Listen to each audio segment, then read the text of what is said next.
Great. All right, let's get started. So happy Open Education Week to everyone celebrating. Today's session is on the foundations of open, so more on the basic side of things. So we're going to talk about understanding, finding, and assessing OER.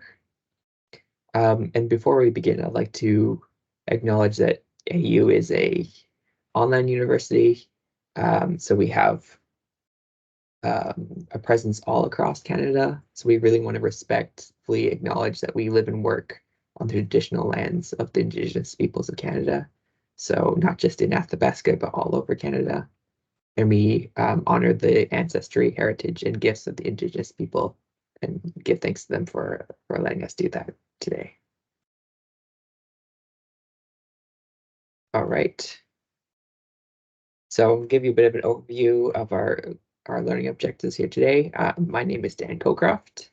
I'm the Open Educational Resources Librarian here at Athabasca University. And today we're going to talk about a whole lot. We're going to try and fit a whole bunch of topics into one session. You'll notice that this session is an hour and a half. I'm not sure it will actually take that long. I just wanted some space at the end for questions. So we're going to begin by talking about sort of an introduction to OER. What is OER and how can we think about it? Then we're going to talk about the benefits of OER, how to find OER, how to evaluate what you find, how to cite OER that you're using, and some of the supports that we offer here at AU. And finally, as I mentioned, we'll have a Q&A session at the end. All right, to introduce OER, I like to use the UNESCO definition. So I'll just read it out for you. Open educational resources are learning, teaching, and research materials in any format and medium that reside in the public domain or are under copyright that have been released under an open license that permit no-cost access, reuse, repurpose, adaptation, and redistribution by others. So you'll notice there that I've highlighted and bolded the word adaptation. So if you're familiar with the concept of open access, which is usually used for publications, you'll know that that means that you can share things openly and people can access these articles freely. OER takes it one step further. It allows people to take work that you created and reuse it in any way they wish, or any way they're allowed to, I should say. So this might mean changing the material that you've released. To help you kind of understand what you could do with OER, I've included here David Wiley's 5 R's. Just gonna let some people in from the lobby here. Welcome, welcome. So David Wiley was an early proponent of OER back in the 80s and 90s. And he came up with this idea of 5 R's. So 5 different aspects that need to be allowed for to consider something OER. These are rights. So works have to be licensed in such a way that they allow others to share, combine, alter, keep, and reuse. So, for example, an OER might let you just reuse it. So you take it and use it exactly as is. An OER might allow you to revise it. So maybe there's a section that needs updating, or you want to localize it to your context. You can do that. An OER also lets you remix. So if you find multiple different OERs, whether those be images, videos, or even textbooks or chapters in textbooks, if the licenses are compatible, you can combine those. You can take different pieces and put them together and make a new whole. Like open access, OER also lets you redistribute. So you can share those things freely without worrying about any copyright infringement. And finally, the last R is retain. So if you want to keep a copy for yourself, no problem. You can do that. So I've highlighted the word permissions here. The permissions are really key to thinking about licensing. So in Canada, whenever you make something, you're automatically protected by the Canadian Copyright Act. So let's say you have an idea for a board game, for example, and the idea itself is not protected. But once you put that in a fixed format, then it is protected by copyright law. So those are common protections, like someone can't take your work and reuse it. They can't sell it. They can't share it without your permission. Now, open licensing is a new way of thinking about this. If we think about traditional licensing as all rights are reserved, you see that phrase often and maybe in the beginning of an article or a book. What that means is we're using all these, we're taking all these rights provided to us by copyright law and keeping them. And if anyone wants to use this in a way that's not specified, you'll have to contact us. Now, open licensing is kind of like some rights reserved. So in your work, you're declaring that you actually can use my work in this way if you wish, and you don't need to contact me. So in order to communicate those, we use something called Creative Commons. So I like to think of it as a big spectrum. On the left-hand side, we have all rights reserved. So that's what we just mentioned, your traditional works that you're retaining all those rights that you have. In the middle, we have some rights reserved. The double C there stands for Creative Commons. So like I said, you're saying that some of these rights you're waiving. You're letting other people use it in a multiplicity of ways. On the far right hand, we have public domain. So this is the most open licensing possible because it's not even licensing. In Canada, we have, I think it's, yes, 70 years plus after the death of the author. So if someone, for example, writes a book, after the author has died and 70 years have passed, it enters the public domain. And what that means is that there's no rights reserved whatsoever, even the right to attribute. So you could use, for example, Steamboat Willie, the original Mickey Mouse, or parts of Winnie the Pooh that have gone into the public domain, or I believe Alice in Wonderland is as well in the public domain. You can use parts of that in any way you wish, and you don't need to attribute the original author.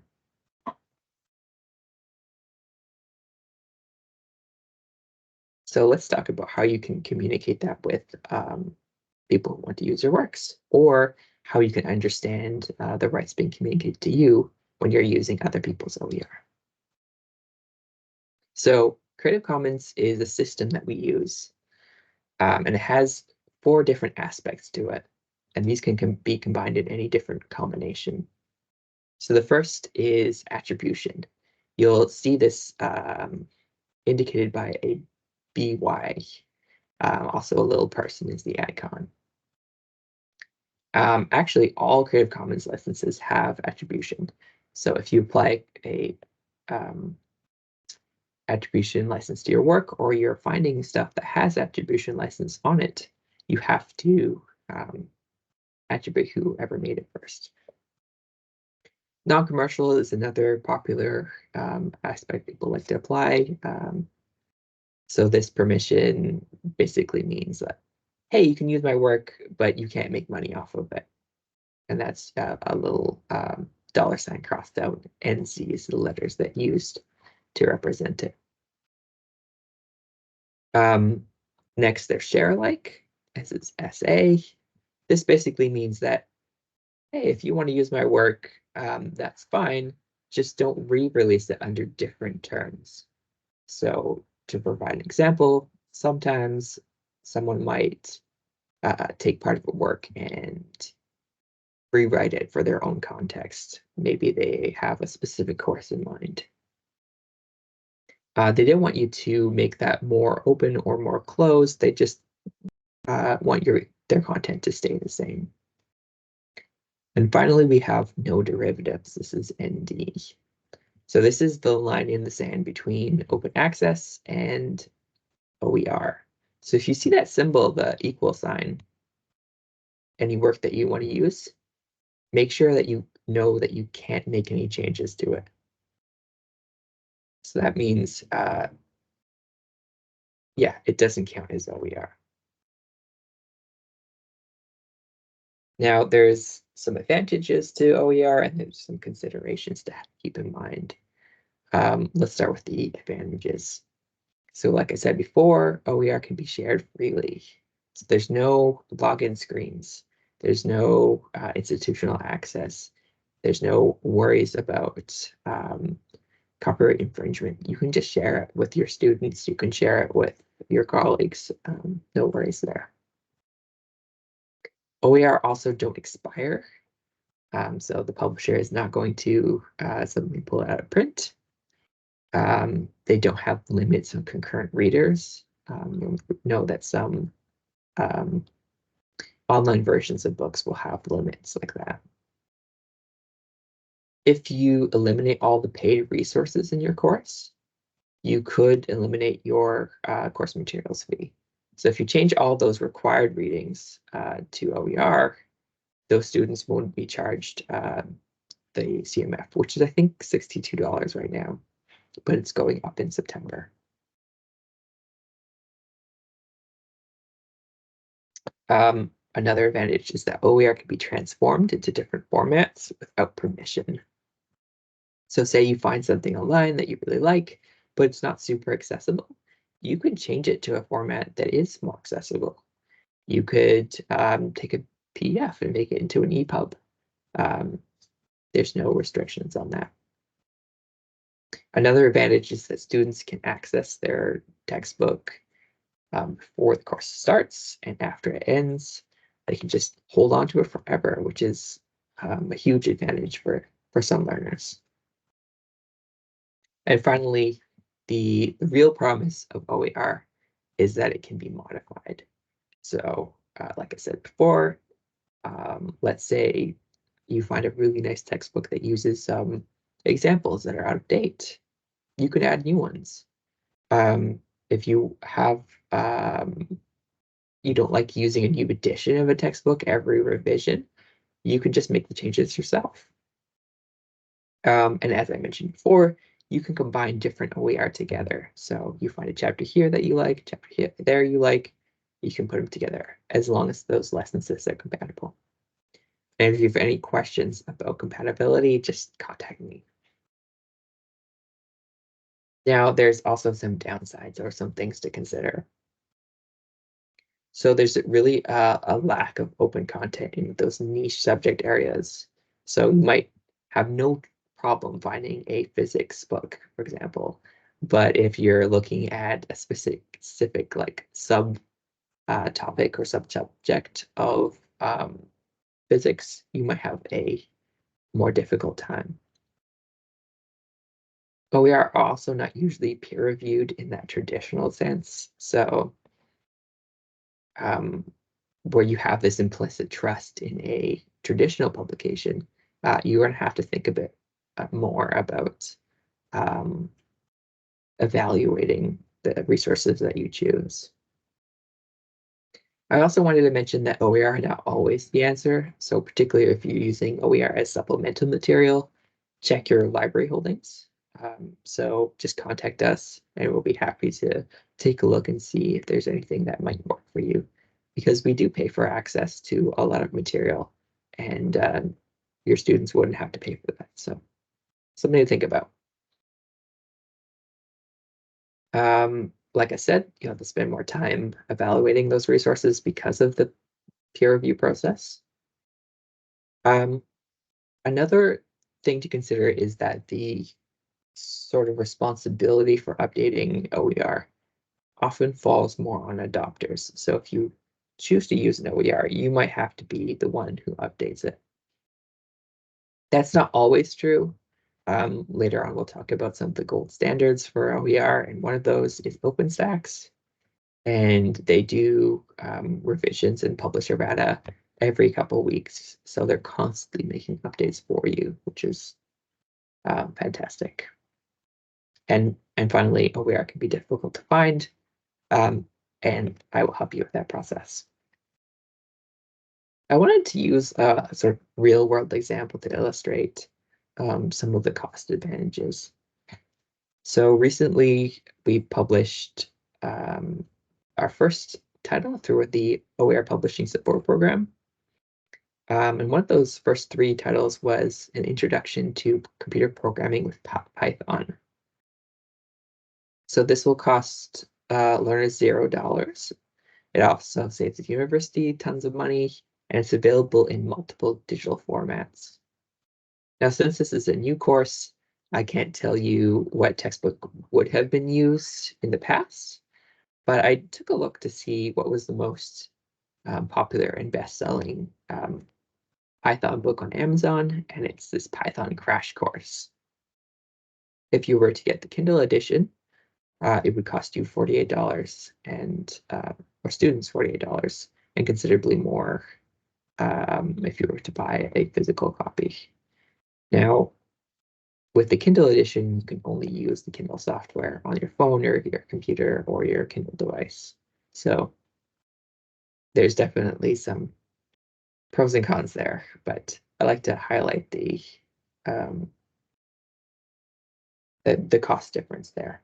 And when you think about some mathematics textbooks or those nursing textbooks, those can cost in the hundreds. So that's where our course materials fee is actually saving students money. So now I have an activity for you. I see there's 1, 2, 3, 4, 5, 6 of you.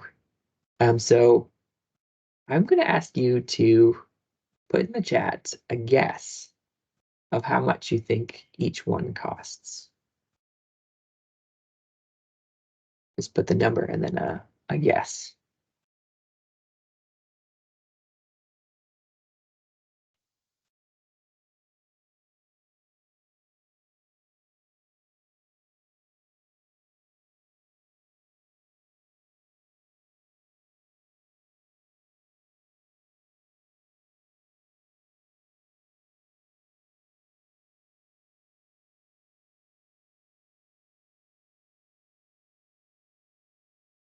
See some typing going on.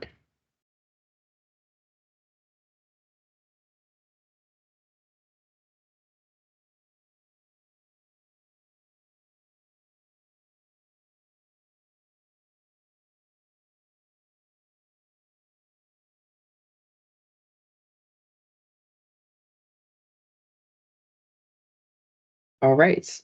Dr. Lorelei Hansen guessed that the first is $189. Second is 36. The third is 42. And number 4 is 63. And then Fraser Andrews asks if they're all free OERs. And yes, I tricked you. They are indeed all free OERs.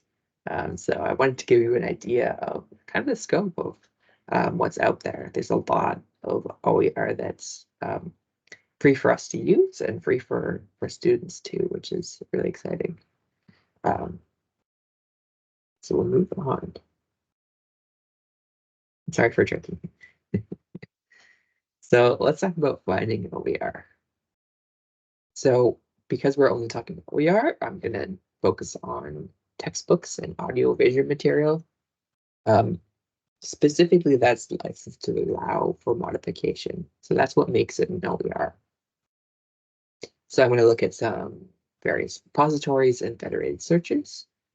And you don't have to write this down because I will be sharing the slides in an email afterwards and some summaries and links and stuff. So don't worry about keeping track of all this.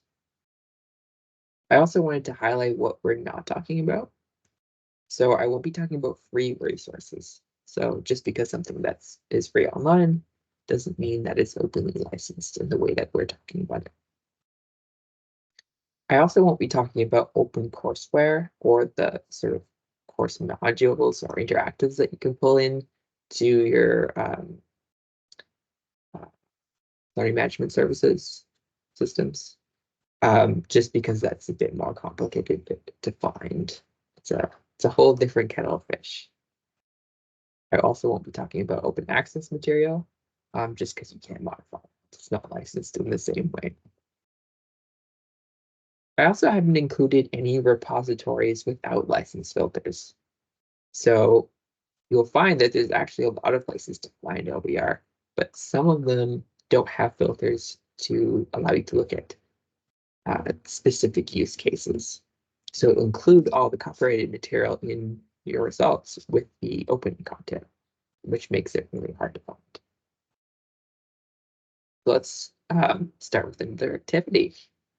So I'm going to ask you to consider free versus open.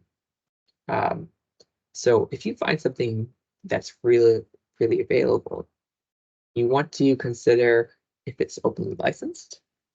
So you might not have permission to use it just because it's online. And if it is openly licensed, make sure you understand the rights granted to you by the license. And that's using those icons and letters that we talked about earlier.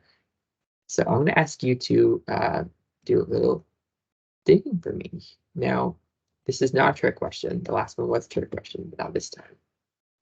I have 3 different resources, and I would like you to see if you can tell which ones are OER. The first is the ancient medieval world.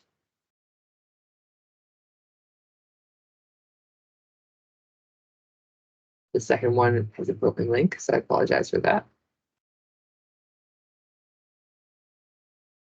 And the third one works. So just look at the first one and the third one.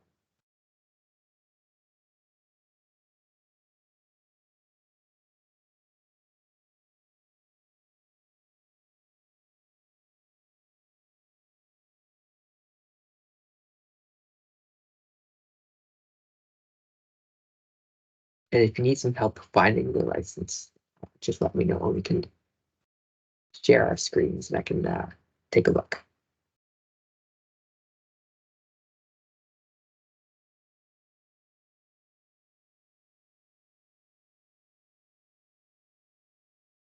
Hamlet says Creative Commons. Yes, the first one is Creative Commons. So you'll see it's hosted on Pressbooks, very popular OER platform. And right underneath the description, you'll see Creative Commons attribution. So all that means is that it's licensed using a Creative Commons license, and all they want is attribution. So you can modify it, you can download it, you can share it. Just make sure that you're citing who originally created it. Any guesses on the second one? The Art of Anthropology.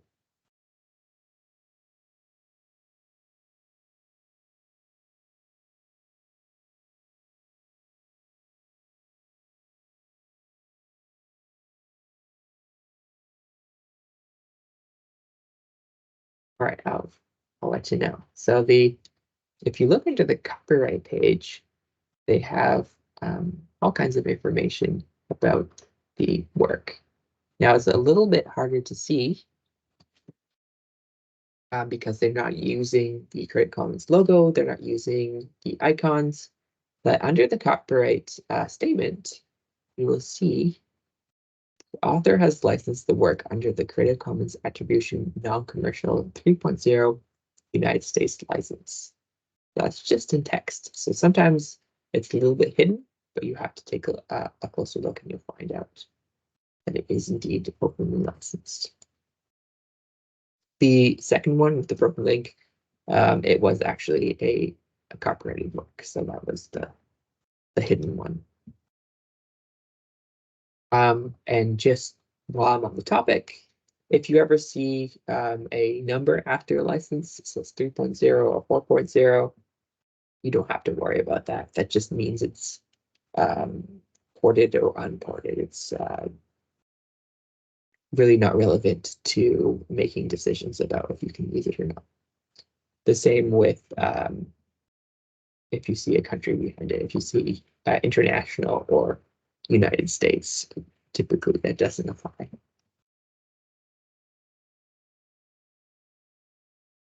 All right, let's talk about some search strategies.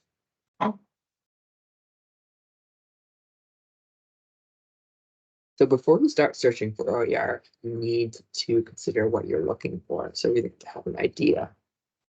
So the first question I like to ask is, do you want a whole meal or do you want ingredients? So what I mean by that is, do you want a whole textbook that serves all of your needs, or are you okay with looking for different parts to make a new whole, whether those be images or chapters of a textbook? You might also want to consider what formats you might need. So maybe you have some concerns about accessibility and PDFs can't cut it, and you'll want some EPUBs. So consider the time and investment that might be needed to move it over to a different format. Maybe you're looking for images, so that's a big consideration on where you look. Consider your audience.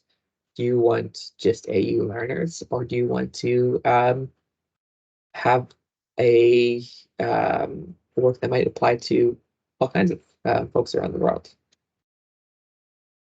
What are some relevant keywords? I will urge you to do something what we call purling in the library. So once you find something that is kind of relevant to what you are looking for, use the keywords used in that work to base your next search off. So you're constantly improving your search. And finally, you want to consider if you need a Canadian context. So let's say you're in the nursing faculty. Maybe there's some different regulations in Canada that you need to address. So either do you want to look for Canadian content, or would you be interested in a work from American context and be willing to make those changes yourself? I have a few other tips to think about. The first is not to rely on Google. So Google is really helpful for broad searching, but specific repositories and search engines might have filters that Google doesn't. So like I said, Canadian context, audience, year published, that type of thing. Smaller databases might have better and more consistent metadata. They might have quality control, so they're not just retrieving everything. And some of them have content that is just not on Google, so it might not be indexed. It's also important to evolve your search. So just remember that searching is an iterative process. You're always improving and thinking about how you find things. I recommend starting broad and then narrowing down as you refine your search and you get to know what you're looking for exactly. And also just find what works for you. So just because something works for other people doesn't mean that it always works for you. Some more folks in here. Welcome. And let's move on to some federated searches. So these are the big four. So if you're looking to start a really broad search, this is where I'll start. So we have the Creative Commons search portal. So that's actually tied to the Creative Commons licensing program. And it lets you filter by all kinds of different formats. So if you're looking for video or audio or images or just text, it's a great place to start. The Mason OER Meta Finder and Oasis are also very similar. It tends to be where I start. You'll find that it often retrieves far too many results to feasibly go through. Wherelo is also another popular option. And like I said, I'll be sharing these all as links in a wrap-up email. As you get a bit more specific, you can start to use repositories to search. So a lot of these are Canadian specific, so they have a lot of Canadian content. OER Commons, recommend it. Project Gutenberg is great for old literature, for example. And everything on Project Gutenberg is in the public domain, so it's even more open than these Creative Commons licenses allow. Open Education Alberta is what we have in this province, but in BC, they have the BC Open Collection from BC Campus. In Ontario, they have eCampus Ontario, and the Atlantic provinces, they have Atlantic OER. So a lot of those repositories hold content specifically from those institutions in those provinces. So material that they create, and it's the context is Canadian.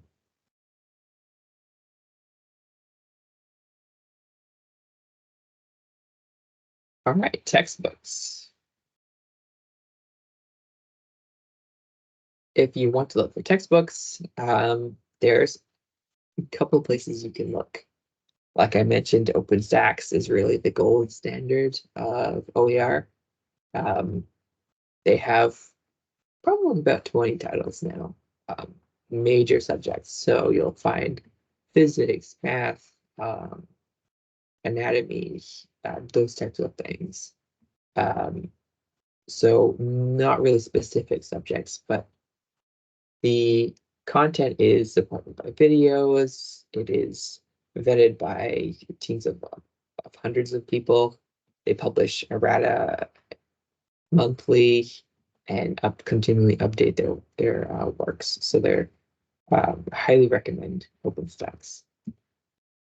LibreText is also used. I believe Chemistry 350 here at AU uses LibreText. And it's more like a web-based book. So you're almost like you're browsing a website as opposed to flipping a page. Open Textbook Library is my favorite place to find textbooks because even though it has a smaller collection, they're all vetted for quality really well. And they have sections for reviews so you can see other professors and faculty members around the world who have used them and their kind of thoughts on them. So highly recommend Open Textbook Library. Finally, we have the OER by Discipline Guide for AU. So I made this recently, and it is a combination of 9 other OER by Discipline guides. So they're openly licensed, obviously. So that's how I was able to do that. So I've mapped our courses and our faculty to existing content out there. So if you want to know if there is an OER out there for a specific English course, for example, you can just type in the course code and see what comes up. It's not exhaustive, obviously, as the world is changing, but it's a great place to start. And I will also note that you can browse it by different areas. You don't have to just search by the course code. And like I said, I'll be sharing that with you now. If you're looking for audio or video, the Free Music Archive and DigCC Mixter, great places to look. YouTube and Vimeo, actually, great places to look for openly licensed video, because all of these have filters to look at specific licenses. So if you ever are unsure about how to apply these filters to your searches, just contact me. I'll be happy to help. If you're looking for images, Flickr, Google Images, Smithsonian Open Access, and Wikimedia Commons are also places to look for images. If we have time, we might actually go back and preview some of the searches if there's any interest. Now, let's say you found an OER. Maybe it's an image, maybe it's a whole textbook. There's some things to consider yourself before you adopt them. So first thing you could do is you could look at reviews. So maybe some other people have used this resource already. Do they have any concerns? Is there some questions about it being out of date? Or is it really well supported? Great to look at reviews. You might want to consider relevance. So does this information like apply to your need enough that you could use it? So does it address those class objectives? Because sometimes you might find a textbook that is almost the right thing, but not quite. So again, it's the question of whether you're willing to and have the capability of making those changes yourself. Like all textbooks, you want to make sure the information is accurate and up to date. You also want to make sure the production quality is good. So is that information clear and understandable? Is the layout or interface easy to navigate? Is the text accessible? So is it available in multiple formats? Is it just in a doc or a PDF? Does the audio and video have a transcript? Does it have subtitles? Do pictures have alt text? Great things to consider. Finally, consider the licensing. So like I said, there's different layers and different aspects of licenses might prevent you from doing exactly what you want. So make sure it doesn't have that no derivatives clause on it. So you can modify it for your needs. And if you want to combine it with others, yeah, just think about that as well. All right. So let's say you've found an OER that you like. You've evaluated it and feel like it's perfect for your needs. You'll still need to cite it. Let's say you make a modification to it and re-release your own edition. So I've used another one of our recent publications from the OER Publication Support Program to highlight how you might cite it. This one is Rethink Right, Writing in University by Pam Chamberlain and Adine Doublebar. So we use something called TASL. So that's title, author, source, and license. So you need those 4 elements. So you can see here we have the title, then we have the author, then we have the source, which is AU Press in this case, and the license, which is CC BY NCSA. If you remember, that means Creative Commons Attribution, Non-Commercial, Share Alike. So the rights granted by this particular work is that you must attribute it. It can't be used commercially, so you can't take it and sell it. And you can't also modify it and then re-release it under a different license. It's also important to remember that when you put the source and the license in your citation, make sure to link it. So the idea of citation is that you can make it really easy for someone to understand and find that work again. So the AU Press here is linked right to the book, and the CC BY NCSA is linked right to the license terms. So if you want to read up about that, you can do that. If you ever take a work and adapt it and re-release it, contact me and I'll help you with what citing that looks like. Because it'll look like something like your new title, the new author, adapted from linking to the original book, and then the publisher and license. All right, we're actually way ahead of schedule and we're nearing the end of our presentation. But I wanted to highlight some of the resources we have here at AU to help you on your journey. So we have the OER LibGuide at the library. So it's a comprehensive list of everything we talked about today. in a easy to read format. You can always refer back to that.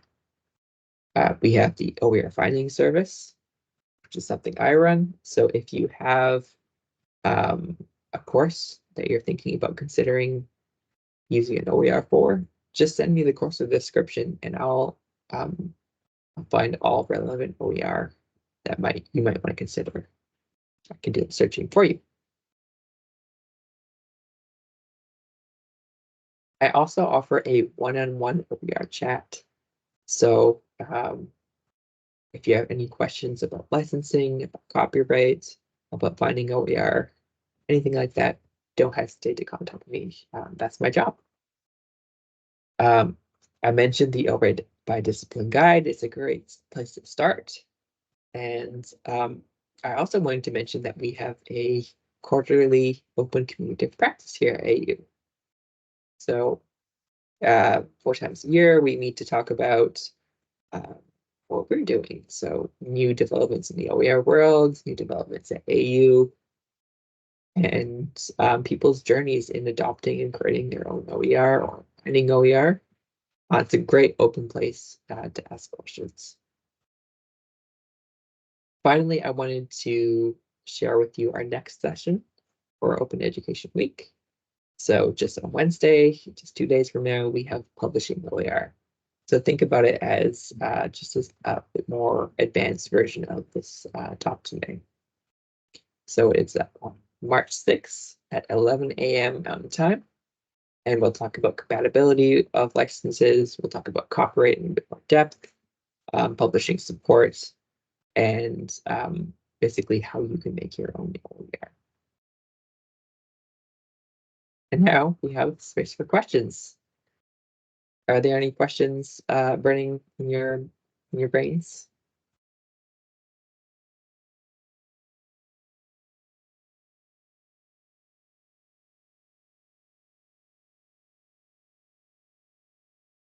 If you can't think of any questions right away, that's no problem. We can just send me an email. So if you'd like to contact me, I am available at dcocroft@athabascau.ca. And you can also contact me at oer@athabascau.ca. So thank you so much for attending. Thank you for bearing with me through my activities. And hope to see you on Thursday. You're welcome, Fraser. Thanks for coming. I'll just hang out here. So if anyone wants to ask any questions or just chat, I'll be here. Stop the recording.